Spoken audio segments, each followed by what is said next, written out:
Pelatih Timnas Indonesia, Sintayong, membeberkan dua proyek yang sedang ia tuju berdasarkan permintaan dari Ketua Umum PSSI, Erick Thohir. Sintayong yang sebelumnya dirumorkan bakal pergi dari Indonesia, menegaskan menepis segala rumor tersebut. Ketum PSSI, Erick Thohir, sudah memastikan bila Sintayong telah diperpanjang kontraknya selama bulan menjadi hingga Juni 2024.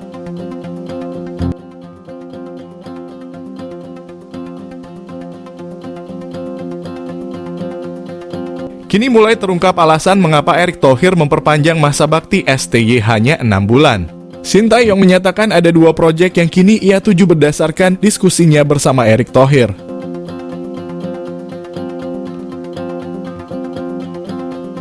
Memang Sintayong kini memimpin Timnas Indonesia dan Timnas U23 Indonesia. Untuk kualifikasi Piala Dunia 2026, perjalanan Timnas Indonesia akan sangat panjang.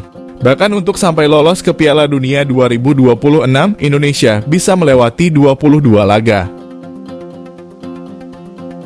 Perjalanan pertama Timnas Indonesia harus melewati Brunei Darussalam pada 12 dan 17 Oktober 2023. Kemudian jika menang, Indonesia sudah ditunggu di grup F yang berisi Irak, Vietnam, dan Filipina.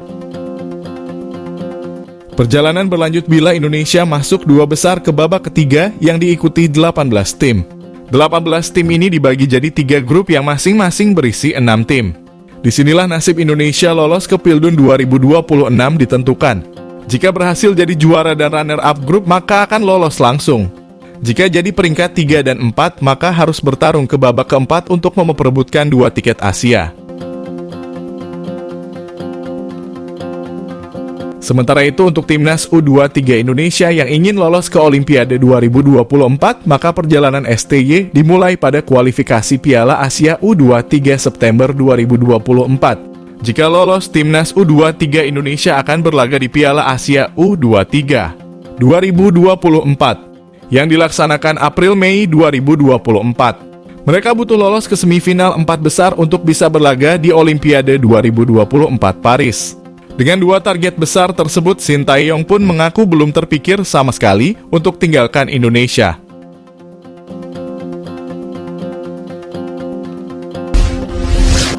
Ketua Umum PSSI Erick Thohir membeberkan alasan Timnas Indonesia hanya akan menjalani 1 pertandingan dalam FIFA Matchday pada September 2023.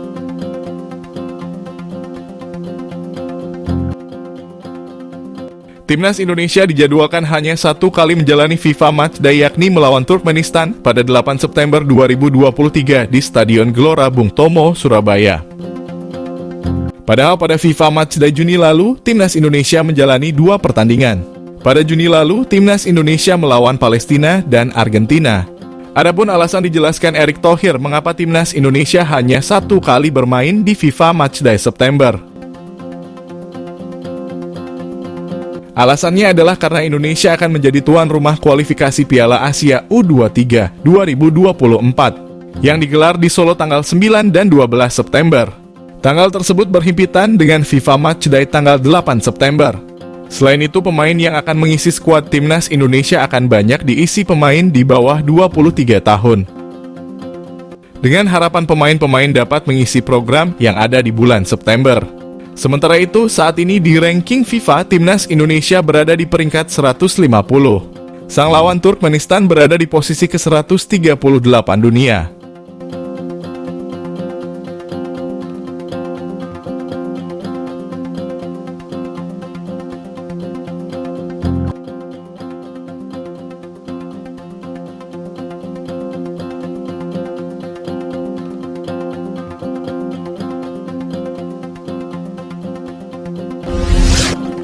Lima pemain Abroa terancam tidak bisa digunakan pelatih Timnas U23 Indonesia, Sintayong, untuk Piala AFF U23 2023. Piala AFF U23 akan digelar di Chonburi, Thailand mulai 17 Agustus 2023. Karena digelar dalam waktu tersebut, Timnas U23 Indonesia terancam tidak bisa diperkuat sejumlah pemain abroad mereka. Pasalnya Agustus bukan kalender FIFA, sehingga klub berhak tidak melepas pemain mereka. Sisa kalender FIFA pada 2023 ini ada pada tanggal 4-12 September, 9-19 Oktober, dan 13-21 November. Adapun 5 pemain timnas Indonesia yang kini berkarier di luar negeri yang terancam tidak bisa memperkuat timnas U23 di Piala AFF U23 2023. Elkan Bagot. Baik timnas Indonesia itu sebenarnya masih memenuhi syarat untuk memperkuat timnas U23. Pemain keturunan Inggris Indonesia itu masih berusia 20 tahun. Elkan Bagot saat ini sedang berlatih bersama klubnya Ipswich Town. Ia bermain di laga pramusim tim senior. Akan tetapi pelatih Ipswich Town, Kieran Kenna, berencana meminjamkan Elkan Bagot untuk mendapat menit bermain.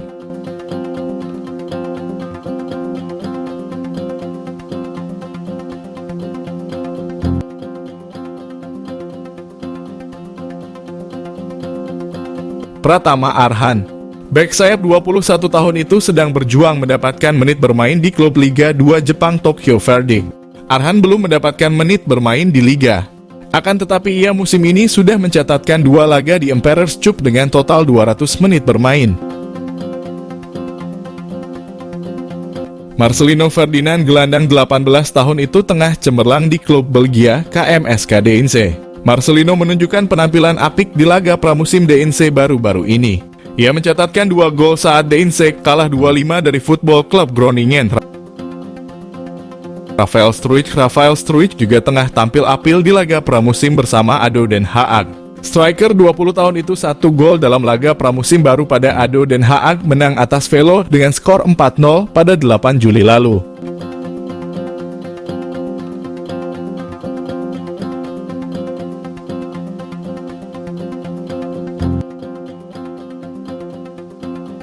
Ivar Jenner. Gelandang 19 tahun itu juga mendapatkan kesempatan berlatih bersama tim senior Football Club Utrecht. Ia mendapatkan kesempatan bermain di laga pramusim saat melawan KAA Gent. Ivar Jenner dimainkan selama 45 menit.